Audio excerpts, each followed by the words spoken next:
Eldest by Christopher Paolini. This is the second book in a series of 4.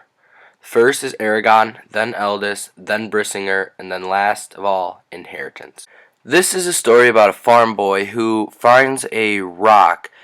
He assumes it's a rock, but it ends up being an egg, which happens to be a dragon egg.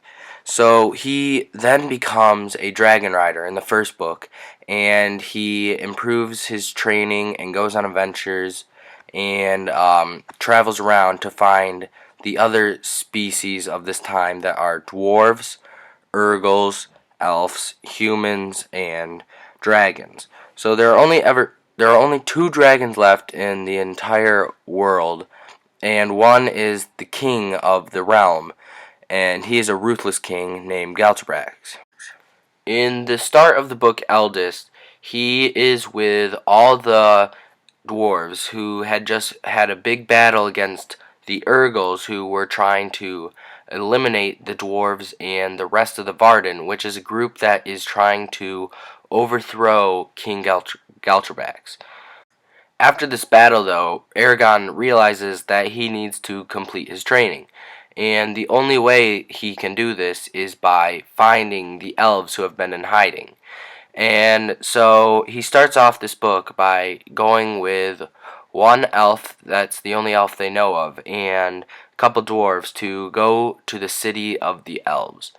Once they eventually reach the city of the elves, they are welcomed, and Eragon starts his training the very next day. But there's a big plot twist in this part of the story because his trainer, his instructor, is actually not who he expected, and that plays a big role in the rest of the story. As the story continues, it basically just talks about the advancements of Eragon's training and the new techniques he and Saphira, his dragon, learn.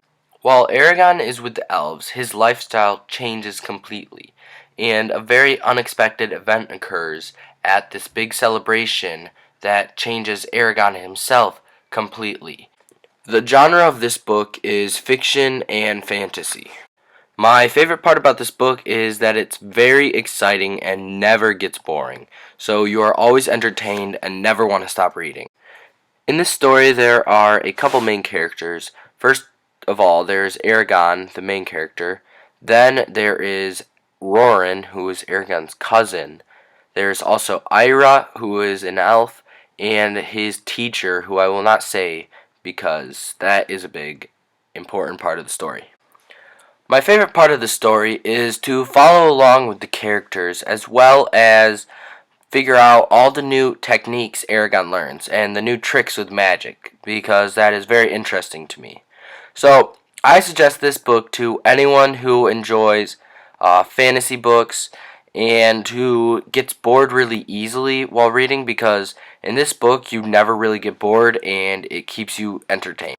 Also, the action is always very descriptive and you understand what the author's purpose is. So now I ask you, will you find out who his teacher is?